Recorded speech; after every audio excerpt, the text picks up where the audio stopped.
E aí, pessoal, tá naquela correria de estudos para a faculdade ou já mirando na OAB? Então, olha só, hoje a gente vai direto ao ponto em alguns temas de processo civil que são cruciais, não dá para fugir deles. Vamos falar sobre quem pode entrar numa ação, quais são as regras do jogo lá dentro e, claro, a parte que todo mundo quer saber. Como funciona a grana, os honorários, bora descomplicar isso de uma vez por todas. Para começar, é bom a gente alinhar uma coisa. O processo judicial não é um bicho de 7 cabeças. Pensa nele como uma estrada bem sinalizada. Tem começo, meio e fim. E tudo é guiado por regras bem claras. É exatamente essa jornada com seus personagens e suas regras que a gente vai explorar agora. Certo, nossa primeira parada nessa estrada é para entender uma coisa fundamental. Quem tem um ingresso para participar da festa? Pois é, não é qualquer um que pode chegar e entrar num processo. Quem de fato tem esse direito?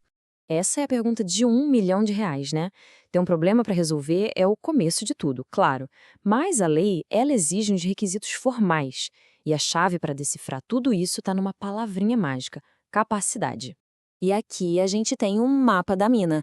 A resposta está no que a gente chama de pressupostos processuais, e o principal deles é a tal da capacidade, que o artigo 70 do Código de Processo Civil ajuda a gente a entender.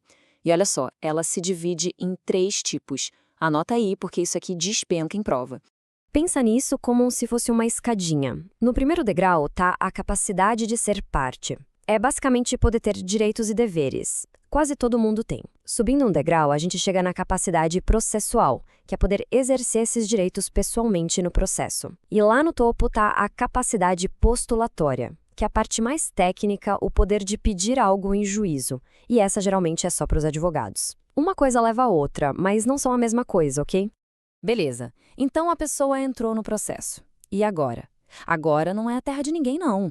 Existem regras de comportamento muito sérias que todo mundo, seja parte ou advogado, precisa seguir.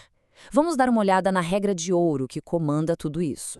E tá aí ela, na lata, direto do artigo 77 do CPC, lealdade e boa-fé. Isso não é uma sugestão, viu? É um dever. O processo tem que ser um lugar de debate limpo, honesto. E como a gente vai ver, dar uma de espertinho e agir de má fé pode sair muito, mas muito caro. E as consequências? Essas doem no bolso. Dá uma olhada. A multa por litigância de má-fé é pesada, hein? Pode chegar a 10% do valor da causa. E não para por aí, não. Quem age de má-fé ainda tem que indenizar a outra parte, pagar os honorários do advogado dela e ainda cobrir todas as despesas. O recado do código é bem claro: ser desleal no processo não vale a pena. E já que a gente está falando de dinheiro, chegamos na última etapa do nosso roteiro, a hora de acertar as contas. Agora, a gente vai mergulhar num dos temas que mais gera dúvida: os honorários dos advogados. O nosso guia aqui, o nosso GPS, é o artigo 85 do CPC. Ele é a coluna vertebral de toda essa discussão sobre honorários. Entender as diferenças que ele traz é fundamental, porque cada tipo de honorário tem um motivo e um pagador diferente. Vamos ver isso agora? Essa tabela aqui deixa tudo bem mastigado. Primeiro, os honorários contratuais. Simples, é o que foi combinado entre o cliente e o advogado. Depois, os de sucumbência. Esses são a consequência de perder o processo. O juiz manda a parte perdedora pagar ao advogado da parte que ganhou. E por último, os de arbitramento.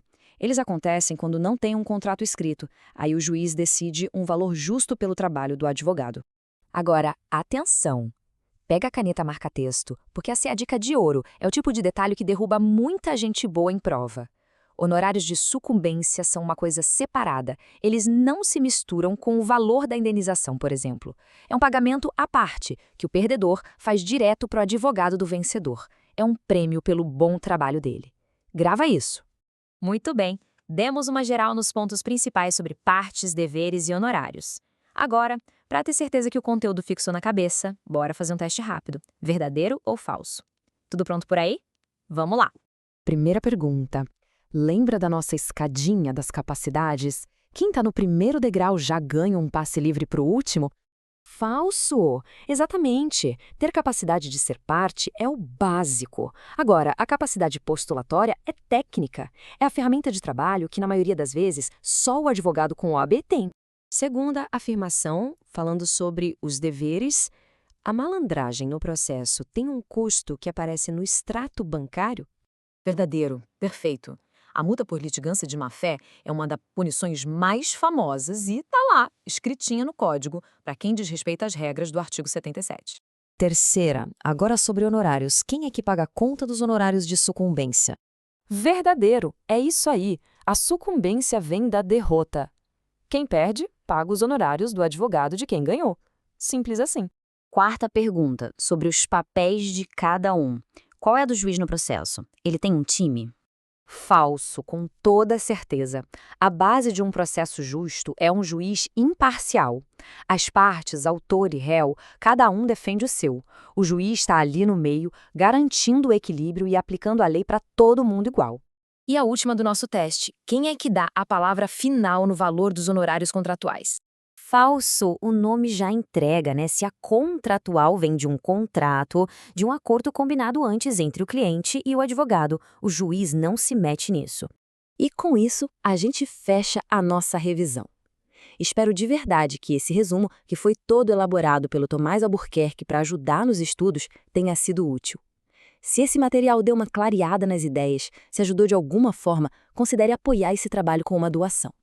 Vou falar a chave Pix devagar, ok? É o celular 81 98824 5666. Bons estudos e até a próxima!